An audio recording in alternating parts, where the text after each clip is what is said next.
Well, BookTube, I made a video this afternoon. It's supposed to be an experiment to see if I could widen the, I don't know what you call it, the screen. It didn't work out. But I had originally just planned to make a video tonight after my wife left for work. It is still March the 19th, 2017. Now it's 8:04 at night. And I'm sitting here trying to catch my breath because I just went down the lower level to get some books.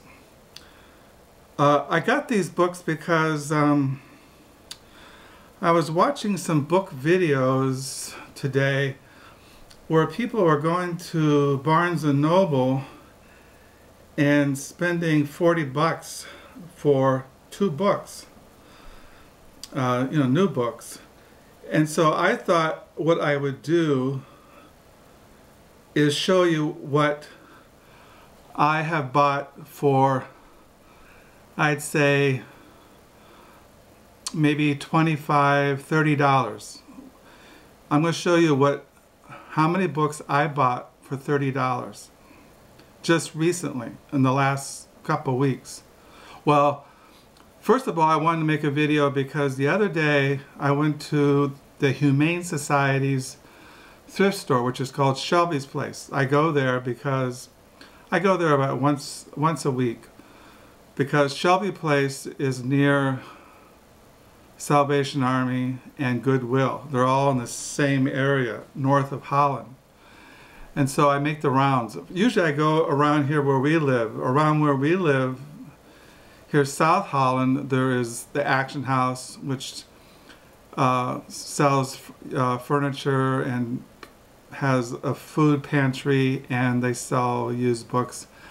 Then there's just nearby Bibles to Mexico, which is run by the Christian Reformed Church. It supports missions. And then there's another Goodwill up about 5 minutes from where we live. And so I go to those 3 here in town at least once a week. So I go around. That's how I get out of the house because, like I said, I don't really get out of the house except to go to thrift stores, used book sales. I go to the grocery store with my wife. We go out for meals sometimes, and maybe we'll drive over to Grand Rapids once in a while and visit our oldest son and his family, Emily and little Josie Joy. But I'm basically, I leave the house to go to the Book Nook on Saturdays to volunteer there. But anyway, I went to Shelby's Place the other day, and this is what I got. The reason why I've been going to Shelby's Place is because last week I was talking to the woman who manages Shelby's Place, said that they had 40 boxes of books that she had planned to put out. So I keep going, hoping they put the books out. Well, I went there last week and the books were not out. But as I was looking around, I came across a bookshelf, and in this really darkened area on top of this bookshelf, I saw these books. And the first book I saw was this one.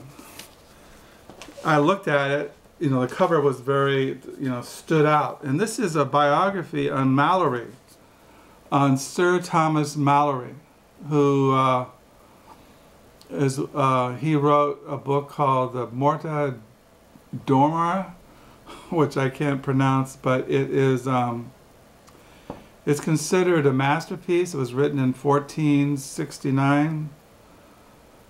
But anyway, this is a biography on Sir Thomas Malory. It's called Malory, the Knight Who Became King Arthur's Chronicler by Christina Hardyment. Now, this book was only $1. It's brand new.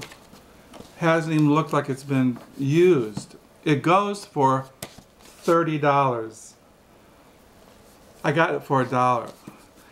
Then on this next to this book was all these books. Well, I'll show you now. And I got all of these books for $10. The first book in that roll of books was this one, The Man Who Made Lists, Love, Death, Madness, and the Creation of the Roget's Thesaurus by Joshua Kendall. Brand new. My wife is reading this one. This one costs $26. I got it for $1. Looks brand new. And then I picked up this book. These were all in a row. The First Crusade, A New History, The Roots of Conflict Between Christianity and Islam by Thomas Elshbridge. And then I got The Decline and Fall of the Ottoman Empire by Alan Palmer. And then I got The Defenders of the Faith, Charles V, Suleyman the Magnificent, and the Battle for Europe, 1520 to 1536 by James Reston Jr. This book goes for $30. I got it for $1. I got this book, The For Profit and Tars, Islam and Empire in Russia and Central Asia by Robert D. Cruz. This book goes for $30. I got it for $1. Sea of Faith, Islam, Christianity, and the Medieval Mediterranean World by Stephen O'Shea. This book goes for $27. I got it for $1. Abacus and the Cross, the story of the Pope who brought the light of science to the Dark Ages by Nancy Marie Brown. This book goes for $28. I got it for $1. A Scratch of the Pen, 1763, and the Transformation of North America by Colin G. Calloway. This book goes for $28. I got it for $1. And last of all, Vermeer's Hat, the 17th Century and the Dawn of the Global World by Timothy Brook. This book goes for $28. I got it for $1. So I got all these books right here. I got all these brand new, unread books for $10. That's what you find when you go to thrift stores. Now, if you went to Barnes & Noble and bought those books, how much is that? A couple $100. See, if you go to thrift stores and use book sales, you find those books and you save a lot of money. Now, you might say, well, that's nonfiction. I just read fantasy and science fiction. Okay. If you want to go spend the money at Barnes & Noble on science fiction and fantasy, that's your choice. If you want to go and buy crime and mystery novels and things like that. But you can also find at thrift stores and used book sales those kinds of books too. I've seen tables of science fiction at used book sales. I've seen fantasy. But if you really want to find good nonfiction, you can find those at thrift stores and used book sales. So that's $10. This I bought from Amazon, from a used book dealer. This book goes for, I don't know, $35. I got this for $5. And I got Prime, Amazon Prime, so I got free postage. This is The House of Truth, a Washington political salon and the foundations of American liberalism by Brad Snyder. Now this book I paid, I don't remember how much I paid for it, but I'm sure it was less than $5. Sleepless Nights, a novel by Elizabeth Hardwick. Same as this. This is a used, The Stories of Mary Gordon. I got this just for a couple of dollars. Amazon Prime, really cheap. If you bought this new, it cost you $16. I showed Myers. I got this for $2. It was Amazon Prime, so free postage. $2. I got this volunteering at the Book Nook. I got it, I think I paid $1.50 for it. This is Midnight at the Puruk Palace, The Birth of Modern Istanbul by Charles King. And then I showed you this. I got this Saturday as my free book for volunteering. A novel by Louis Eric LaRose. And then I picked up another copy of The Tale of the Genie by Murasaki Shibu, translated from the Japanese by Royal Tyler. So let's say all those books, let's say this cost me $25, let's just say $25. I got all these books. I got these books for about $10. So maybe 12, maybe 10. So I just showed you $20 worth of books. 1, 2, 3, 4, 5, 6, 7, 8, 9, 10, 11, 12, 13, 14, 15, 16, 17 books I got around for $20. So to me, it's kind of crazy when people go to Barnes & Noble and put down $40 for 2 books when I got 17 books for $20. Good books. Books that will educate you, entertain you, take you to different worlds, open up new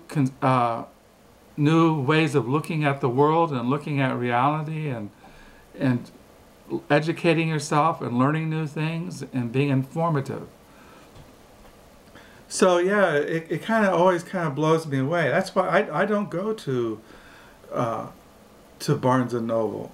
Now I go to Amazon, but Amazon I buy usually used books or books that are on pre-order and and I don't buy that many new books because there are so many books written over the last, you have from, I like books from the 19th century on up until the present time. But yeah, there's a lot of good books. I mean, I bought this from Amazon pre-order. I don't know how much I paid for it, but I'm sure I got it for 40-30% off the retail price. And I didn't have to pay any postage because I got Amazon Prime. I know I bought the Letters of Robert Lowell used for a couple of dollars. But this book goes for $40 if you bought it at Barnes & Noble or some, chain bookstore. That's crazy. So anyway, I just wanted to bring that out. These are the books that I have bought lately at thrift stores, the Book Nook at the library, used book sales, bought from Amazon Prime. There's such a richness of books that you can get that you don't have to go and empty out your bank account. So yeah, I just wanted to bring that out. There's something else I was thinking about this morning. I was looking at that as far as BookTube, to me, it's a place for everybody. Not just people who give professional book reviews, but people who just want to talk about books, who want to talk about poetry, talk about language, talk about words, talk about what they're studying in the university, if it's politics, if it's the French Revolution, if they're just housewives and they want to talk about romance and they want to talk about fantasy, or if they're just if they're feminists and they're into feminism and they want to present a critique of literature from a feminist perspective. And then you have all kinds of people. And with me, as I said, I'm a Christian. I've been a Christian since 1970. But I've always loved books. I've lived my lives in bookstores and libraries, and I've read all kinds of literature. I'm going to be 65 this year. And one thing else, I go on BookTube. I don't see anybody like me who's even my age. Now, there may be some older women, but men who are bookworms, who are not only bookworms, but who see the world from a God-centered point of view, who interpret reality from a biblical perspective, not from a secular perspective or an evolutionary perspective, a Darwinism, a naturalistic or deist kind of perspective, but from a perspective that they know that all of reality flows out of the Godhead. So yeah, so I just want to share these thoughts, share the books that I got at that Shelby's Humane Humane Society. Look at all those. Just look at these incredible books. Brand new, you know, Defenders of the Faith, and Malory, a biography, and The Man Who Made Lists, and The First Crusade, and The Decline and the Fall of the Ottoman Empire, and 17th century, The Dawn of the Global World, and 1763, Transformation of North America, and it just goes on and on and on. Brand new. Got them all for $10. And if you can do that if you just make the rounds. And I just live in a small town here. I mean, I just live by Lake Michigan. It's not really, I mean, there's a college here. It's a Christian college. There's a Christian Reformed, no, it's Reformed Church of America Seminary here in town, which is Western Theological Seminary. You have the Christian Reform, and then you have the Reformed Church of America here in town. But yeah, but it's not a center of intellectualism. It's not like living in Chicago or Detroit or San Francisco or some big university town like Lansing or Ann Arbor. Ann Arbor, you have Michigan, University of Michigan, and Lansing, you have Michigan State. So anyway, I just want to share these thoughts. I'll post this video tonight. And once again, I thank you for watching these videos. Thank you for bearing with me. And if you got any reaction, any thoughts, you know, any criticisms, you think I'm just being wacky, feel free to tell me. And like this is a Sunday night, so we're going to a new week. I got books coming in the mail this week. And that's why I want to get these down the lower level, clear up here, make room for more books. I'm sure I'll make the rounds of thrift stores, Lord willing, and the weather. It's supposed to rain tomorrow. But anyway, so once again, I will say goodbye and have a good week, and bye.